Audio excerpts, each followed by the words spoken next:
Photo అండి పాడైపోయింది. ఈ బాగున్న పార్ట్స్ మాత్రమే కట్ చేసి వేస్ట్గా ఉన్న బ్యాంగిల్స్ తోటి నేను ఈ విధంగా డెకరేట్ చేశాను.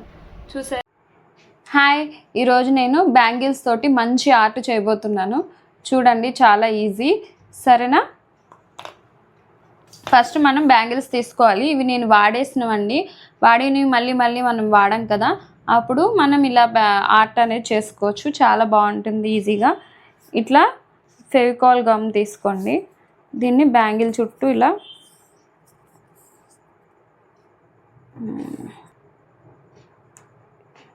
ఈ విధంగా చుట్టూ పెట్టేసుకొనేసి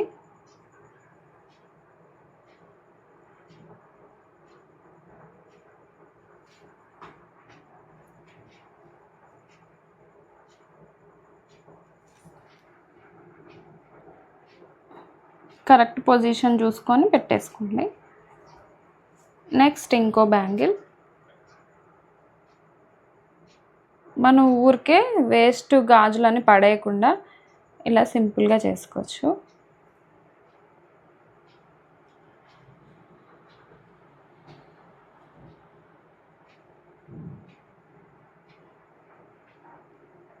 ఓకే, కరెక్ట్ ఉంది కదా. నెక్స్ట్ ఇంకొకటి.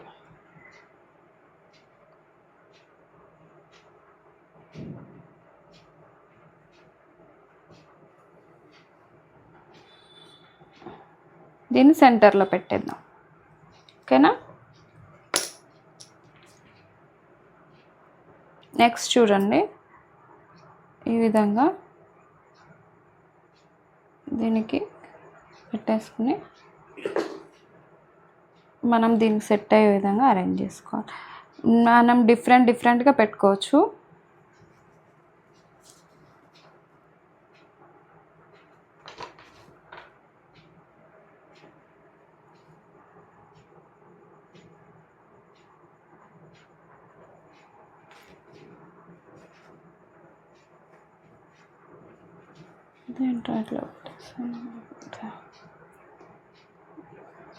ఇదిగోండి,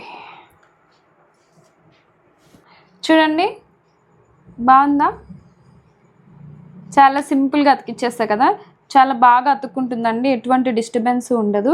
కొంతసేపు మనం ఇలా వదిలేస్తే బాగా స్టిక్ అయిపోతుంది. నెక్స్ట్ నేను మా ఫొటోస్ తీసుకున్నాను. చూడండి, మీరు ఇలా కట్ చేసుకొని ఫొటోస్ అతికించేసుకోవచ్చు. ఇప్పుడు మేము 3 మెంబర్స్ కాబట్టి ఇందులో మా హస్బెండ్, నేను, మా బాబు. అదే మీరు ఇంకా ఎక్కువ మెంబర్స్ ఉన్నారనుకోండి, బ్యాంగిల్స్ ఇలా పెట్టుకోవచ్చు. చూసారా, ఒక ఫ్లవర్ లాగా వచ్చేస్తుంది. ఇంకా ఎక్కువ మెంబర్స్ ఉన్నారనుకోండి, ఇదే ప్లేస్లో ఇంకొకటి పెట్టేసి ఈ లేయర్స్ మనం కింద వేసేసుకుంటే మంచిగా 6 మెంబర్స్ అనేది వచ్చేస్తారు అనమాట. ఓకే, మేము ఇంతే కాబట్టి ఇలా పెట్టాను. చూడండి, ఇవి ఈజీగా అతికిచ్చేసేయచ్చు. చాలా కలర్ఫుల్గా ఉంటుంది, అస్సలు పాడవదండి, నీట్గా ఉంటుంది. చూడండి, ఇలా బ్యాంగిల్లో పెట్టేసేయండి.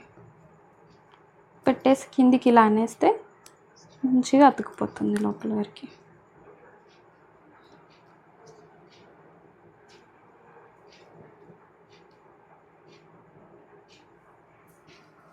మీరు ఇది ఎలా కట్ చేసుకోవాలంటే ఫోటో, మీరు ఫేస్ మీద ఈ బ్యాంగిల్ ఇలా పెట్టి దాన్ని లోపల సైడ్ ఉంటుంది కదా, పెన్సిల్తో కానీ ఇట్లా గీసేసుకొని ఓన్లీ ఫేస్ కట్ చేసుకుంటే కరెక్ట్ షేప్ వచ్చేస్తుంది.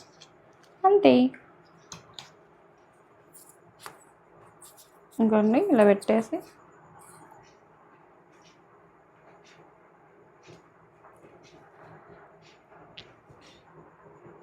మంచిగా ఫేస్ ఇట్లా పెట్టేసి ప్రెస్ చేసేస్తే మనకి లోపల వరకు సరిపోతుంది. డి ఇందులో డెకరేట్ చేసుకుందాం. మారంటే మా హస్బెండ్ పేరు పృథ్వీరాజు, నా పేరు దీప్తి అనమాట. అందుకనేసి ఈ ఇద్దరు నేమ్స్ ఇందులో మనం డెకరేట్ చేద్దాం. ఓకే, ఎలా అంటే ఇలా ఇక్కడ డిఆర్ రాసాము, దాన్ని నేను ఆర్డి రాస్తా. అంటే శాంపుల్ చూసా ఎలా వస్తుందో అనేసి దాన్ని నేను ఇక్కడ డెకరేట్ చేస్తాను చాలా ఈజీగా. కంప్లీట్గా నేను డెకరేట్ చేసినాక చూపిస్తాను ఈ ఆర్ట్. చూడండి ఇదే విధంగా ఒకదాని పక్కన మెల్లగా సెట్ చేసుకోవాలి.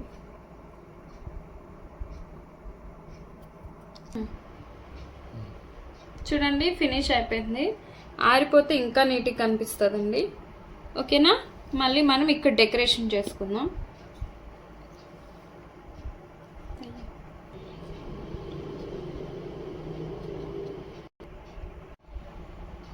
వన్ సైడ్ లీఫ్ లాగా ఇలా లీఫ్ డిజైన్ ఉన్నవి అతికించాను. చూడడానికి బాగుంది కదా. కంప్లీట్గా మళ్ళీ నేను ఇంకా కొంచెం మేకింగ్ చేస్తాను అనమాట. దీన్ని ఇంకా కొంచెం డెకరేట్ చూపిస్తాను. Cake make over. చూడండి మొత్తం ఫినిష్ అయిపోయిన ఆర్ట్ బాగుందా, ఎలా వచ్చింది చూడండి. మా హస్బెండ్, నేను, మా హస్బెండ్ పేరు నాతి, ఫస్ట్ అక్షరాన్ని రాశాను. నెక్స్ట్ ఇది లీఫ్ లాగా డెకరేట్ చేశాను. అటు ఇటు ఫ్లవర్స్. లాస్ట్లో చూసారా, దీన్ని క్లోజ్లో చూడండి ఏముంది, మా హస్బెండ్ కాళ్ళు నా కాళ్ళు అనమాట.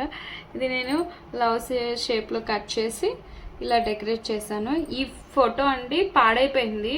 ఈ బాగున్న పార్ట్స్ మాత్రమే కట్ చేసి వేస్ట్గా ఉన్న బ్యాంగిల్స్ తోటి నేను ఈ విధంగా డెకరేట్ చేశాను. చూసారా, చాలా బాగుంది కదా. మీరు కూడా ఇంట్లో ట్రై చేసుకోండి. ఇలాంటి బ్యాంగిల్స్ కానీ ఏమన్నా ఉంటే చాలా నీట్గా ఉంటుందండి. ఇలా మనం మంచిగా ట్రాన్స్పరెంట్ కవర్లో పెట్టేసి పెట్టుకోవచ్చు. ఎలా వచ్చింది, చాలా బాగుంది కదా. చాలా చాలా సింపుల్గా అయిపోతుందండి. ఇది చూడడానికి చాలా నీట్గా ఉంటుంది, అలాగే చాలా రోజులు ఇలాగే ఉంటుంది అనమాట. మనం దీనికి డస్ట్ పడకుండా ట్రాన్స్పరెంట్ కవర్లో పెట్టేసి మంచిగా ఫోటో ఫ్రేమ్ లాగా మనం వాళ్ళకి హ్యాంగ్ చేసుకుంటే చాలా నీట్గా ఉంటుంది. వేస్ట్గా పడేసే వాటితోటి చేయొచ్చు. నేను జస్ట్ మగ్గం వర్క్ లాగా బ్లౌజ్కి స్టిచ్ చేద్దామని తీసుకొచ్చా, కానీ నాకు అంత టైం ఉండట్లేదు. దానివల్ల దీనికి ఉపయోగించాను. బాగుంది కదా. మీకు నచ్చినట్లయితే కమెంట్ చేయండి, అలాగే లైక్ చేయండి. ప్లీజ్ సబ్స్క్రైబ్ చేసుకోండి. ఓకేనా. మీకు ఇలాంటి ఐడియాస్ ఇంకేమన్నా క్రియేటివ్గా తెలిస్తే కనుక నాకు కమెంట్లో చెప్పండి. ఓకేనా. Thank you.